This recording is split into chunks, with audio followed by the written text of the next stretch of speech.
Hello everyone and welcome to Nervous Nessie. This is the second video in my flying series where we talk about everything that has to do with airports and planes and flying. And today I want to talk about what you shouldn't do on a flight. Now, there are unspoken rules when it comes to flying, and a lot of this is going to be covered in these tips. So you've boarded the plane and you found your seat. The first thing that you shouldn't do on a flight is to sit down and put all of your valuables in the seat pocket in front of you. The reason why? Number one, those items could get stolen. And number two, you could just forget them. So if you're going to put things in the pocket, in the seat in front of you, make sure they're things that you don't mind losing. Also, people put stuff in those pockets like used tissues and just really gross stuff. So I would advise against putting anything in those pockets. I personally don't, but if you're going to put something in those pockets, make sure it's not something valuable. You sit down in the seat and the first thing you're tempted to do is to recline the seat. But you shouldn't do this. The reason why is there are various times throughout the flight that you should not recline your seat. This includes boarding, takeoff, the meal service, and landing. So if you find your seat, you get seated, and you recline right away, that's a big no-no because you've got people that are needing to sit behind you, sit next to you on either side, and you having your seat reclined right away is going to hinder a smooth transition for that. Also, before takeoff, the flight attendants will come around and tell you to make sure your seat is upright. They'll do this again at the end of the flight right before landing. And so you want to make sure that you keep your seat upright during those times. Now, I have had it where I was flying and we were going to be landing soon and I was asleep. I just did not wake up when the announcement happened. And I found myself launched forward in my seat because I guess the flight attendant assumed I had heard it and was ignoring it, and she just pushed the button for the seat to come up and I went flying forward in my seat, and it startled me and made everyone around me laugh, which it was kind of funny, but it was also kind of rude because she could have woke me up. However, if you hear that announcement to make sure your seats are upright, go ahead and do so. Along the same lines of having your seat reclined, one thing you shouldn't do on a flight is recline those seats fast.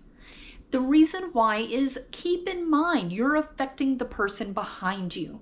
They may not mind that you've reclined your seat, but they may mind if they had the tray down and there were food or beverages there or a computer sitting there and you just launched all of that towards them.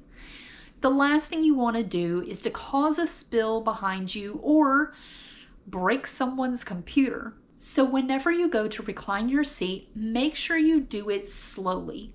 I always hold the button to recline it and manually hold it and push it back versus sitting there and simply leaning back. Now that you've got settled into your seat on the plane, you also want to make sure you know the rules of etiquette when it comes to the window shades, whichever side of the plane that you are on. And it's one of those unspoken rules. You're going to have to read the room. It depends on the flight. If you have an overnight flight or maybe it's early morning, then the actual shades should be down. But also, if you're on the flight and it's a very sunny day and people are wanting to watch their in-flight entertainment, it's a little harder to see it when you have the glare of the sun coming in through the window. So you can just go ahead and close those blinds for the people around you. The last thing you want to do is to be that combative person who says, hey, I have the window seat, I make the rules. Technically, you do have charge of the window seat because you're sitting next to it, but just be polite and try to accommodate other people. It's not all about you. Another thing with the window shades is when the plane is taking off and when it's landing, they want you to have the window shades up. So just because you want them closed doesn't mean you should keep them closed. You should accommodate what the airline wants and open the window shades. The next several items we're going to talk about has to do with your bubble. And what I mean by that is when you're on the plane, you're with a lot of people and you are in very tight spaces. And so your bubble is your seat. Simply your seat. It is not anything outside your seat. It is the seat you are in and the little bit of space that is between you and the person in front of you or the person behind you. So you want to not do any type of snafus and become an internet meme and stay within your bubble. This includes keeping your extremities in your bubble and keeping your hair in your bubble. There are so many different memes and posts out there on the internet of people who have put their feet up on the wall of the plane and it's dangling over the seat in front of them, or they have their hair draped over the seat. That's just kind of gross. So stay within your bubble. Keep it within the confines of your seat. If you're in the aisle, yes, you can stretch your feet and legs out into the aisle, and that's perfectly fine, but that means you need to be aware. You need to be aware of when the flight attendants come through, especially with the food and drink carts, because let me tell you, if you get hit with one of those, it hurts. It hurts a lot. And so not just your feet, but your arm on the armrest if you're in the aisle seat. And also be mindful of people walking up and down the aisle. They don't want to constantly be stepping over your feet as they're walking through. In keeping with staying in your bubble, don't raise the armrests if you're sitting next to a stranger. That's just weird. The armrests are there to kind of create a barrier, a boundary, if you will. So if you are sitting next to someone that you don't know and you raise that armrest, it's kind of blending into their bubble, kind of getting into their space, and very weird. And it opens up the opportunity for them to come into your space. So they may be cool with you raising the armrest because now, even if, let's say you're in the aisle and they're in the middle, that gives that middle person room to flex because you just said it's okay to do so. So if you're sitting next to a stranger, don't raise the armrest. It's just weird. And also with the armrest, there are rules. There are unspoken rules, but there are rules. If you're in the aisle, your armrest is simply the aisle armrest.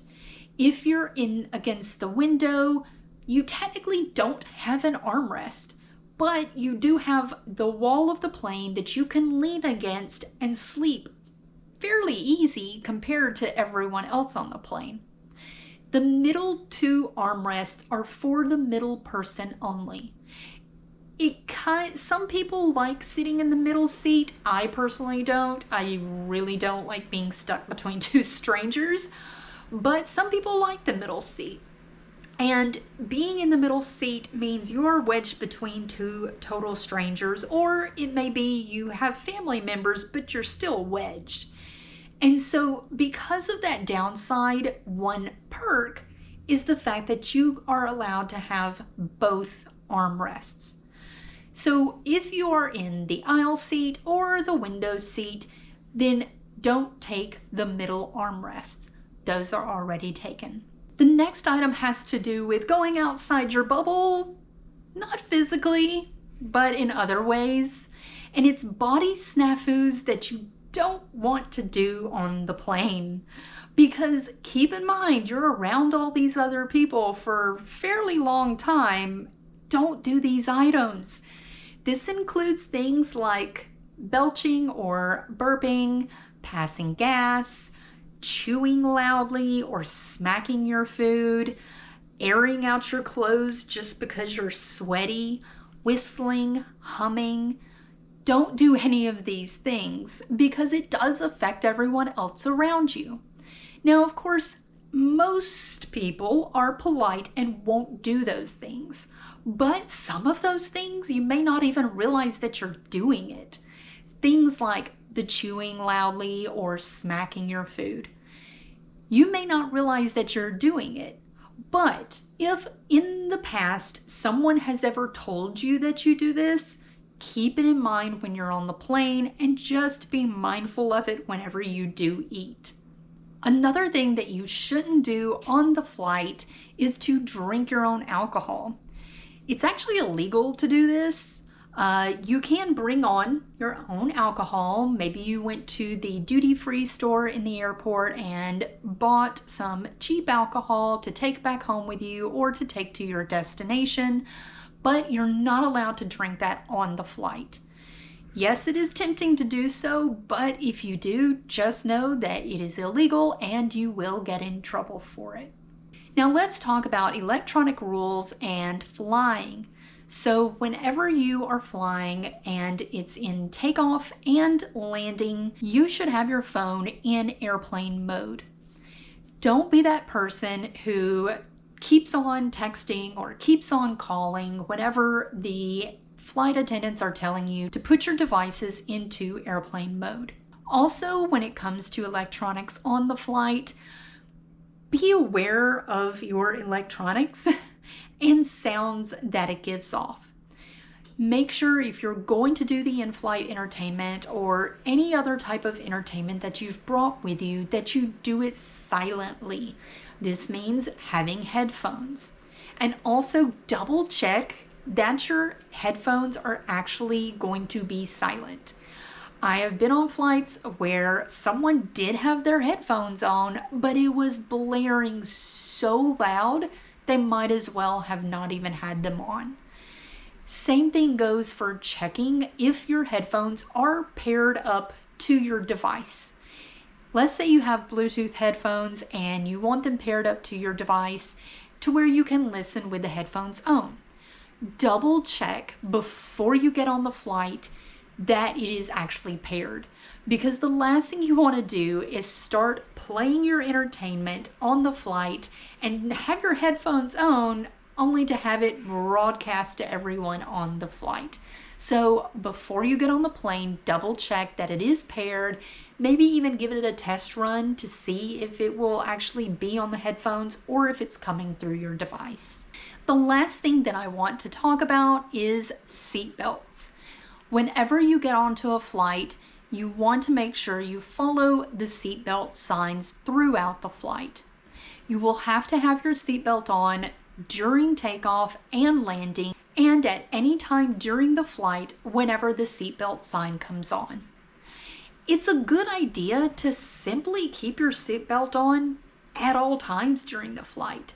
Turbulence can happen at any given moment. Usually the pilot knows ahead of time, but you never know. So it's always a good idea just to keep your seatbelt on while you're seated. And if you're going to sleep on a flight, go ahead and have your seatbelt on and have it visible. If while you're asleep, the seatbelt sign comes on and the flight attendant comes through to double check that everyone has their seatbelts on, you don't want them to wake you up. So have the seatbelt on while you're sleeping and have it visible, and this will prevent them from waking you up. I hope you enjoyed this video where we talked about things you shouldn't do on a flight. If you have any questions, feel free to leave those in the comments below. If you like this video, give me a thumbs up. And if you want to know whenever the next video in my flying series comes out, then subscribe. And I look forward to seeing everyone in the next video. Bye!